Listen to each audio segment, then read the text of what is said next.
Olá, tudo bem com vocês? O tema da nossa aula de hoje são os estados físicos da matéria.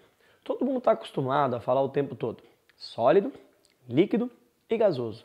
Mas será que existem apenas esses três estados físicos? Bom, olha só, se eu aumentar a temperatura, a gente tende a vir para a direita, né? O sólido tende a derreter e virar líquido, o líquido tende a se vaporizar e tornar-se gasoso. E se eu abaixar a temperatura, o inverso também é verdadeiro. O gasoso tende a tornar-se líquido e o líquido tende a tornar-se sólido. Mas será que eu posso aumentar a temperatura infinitas vezes? E o que será que vai acontecer com essas moléculas se elas forem aquecidas? Bom, a gente pode atingir, por exemplo, o estado físico de plasma. E aumentar é ilimitado, mas diminuir.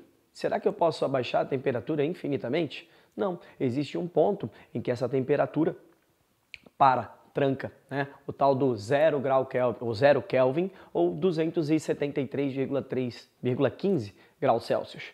Isso vai trazer para a gente o que a gente chama de estado físico de condensado de Bose-Einstein, certo? Bom, a gente também pode falar sobre como é o comportamento dessas moléculas. Olha só, aqui elas estão bem paradinhas, né? Elas não estão exatamente paradas, elas continuam vibrando, há um movimento aqui no estado sólido. No estado líquido, essa movimentação ela é um pouquinho mais acelerada, mas as moléculas continuam ainda presas umas às outras. E lá no estado gasoso, as moléculas estão livres totalmente, né? Praticamente não há interação entre elas, o máximo é aquele choque elástico que acontece entre elas. Mas e os nomes dessas mudanças de estado físico? A gente precisa lembrar também. Então olha só, aqui a gente vai ter de novo, né, a fase sólida, a fase líquida e fase gasosa, e quando essa substância sólida torna-se líquido, acontece aquilo que a gente chama de fusão. É o nome da mudança de estado físico de sólido para líquido. Derreter, o termo correto é fundir, certo? E quando o líquido torna-se gasoso, a gente vai ter então o que a gente chama de vaporização, que é dividido em três tipos. A gente pode falar em evaporação, quando essa a mudança de estado físico é um pouquinho mais lenta. Por exemplo, aquilo que acontece com uma poça d'água, ela evapora, né? A água evapora lentamente. A gente tem também a ebulição, processo muito mais agitado, que acontece, por exemplo, quando a gente ferve a água. E a gente tem também a calefação, que é quando aquela gotinha d'água cai na panela quente, ela faz tss. Isso é calefação, quando a mudança é instantânea, rápida demais. A gente tem também o momento em que os gases tornam-se líquido.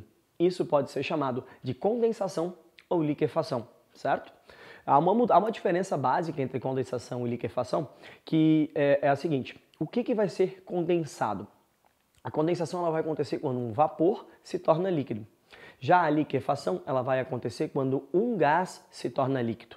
O processo de condensação é natural, ele acontece espontaneamente, como por exemplo a gente faz assim, ó, lá no vidro. Né? E aí o vapor d'água que está no nosso pulmão entra em contato com aquele vidro gelado e ele torna-se líquido. Isso é condensar, certo? Agora, quando a gente pega um gás e comprime e resfria ele, como por exemplo quando a gente faz com o GLP, gás liquefeito de petróleo, a gente vai ter a liquefação. Aí é uma substância que já é um gás tornando-se líquido. E por último, aqui por último não, a gente tem mais dois casos ainda, olha só. A gente vai ter o líquido tornando-se sólido, e a gente vai falar de solidificação. E agora sim, encerrando, a gente vai falar, por exemplo, de uma substância sólida passando direto para o estado gasoso. Aí a gente chama isso de sublimação. Tranquilo? Fácil? Bora para frente. Olha só, estados físicos, sólido, líquido e gasoso. Falar um pouquinho sobre a forma dessas substâncias, certo? E o volume que ela ocupa. Então a gente tem aqui um copo com gelo. Como que é a forma dessa substância sólida? Ela é fixa. Depende do recipiente que eu colocar? Não, o cubinho de gelo, enquanto ele for gelo, ele vai ter sempre aquela forma de cubinho, independente se eu colocar ele num copo ou não. Isso a gente diz então que os sólidos, eles têm formas fixas, certo? Eles têm forma fixa.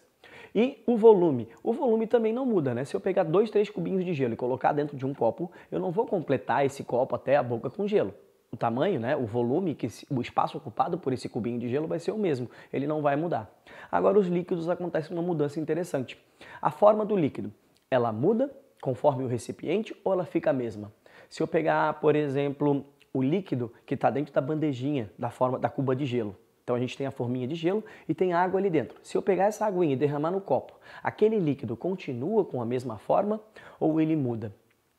a forma muda conforme o recipiente. Então os líquidos ele tem o que a gente chama de forma variada, certo?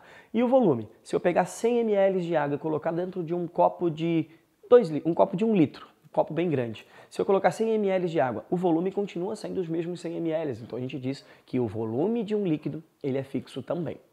E um gás? Aí o gás muda tudo, né?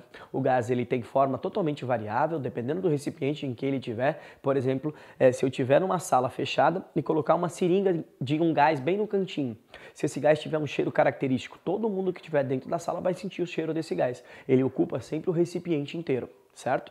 Então, a forma e o volume dessas substâncias gasosas, elas são sempre variáveis, ela varia conforme o recipiente, certo? Tranquilo? Era o que a gente tinha para a nossa aula de hoje e a gente se vê numa próxima aula. Tchau!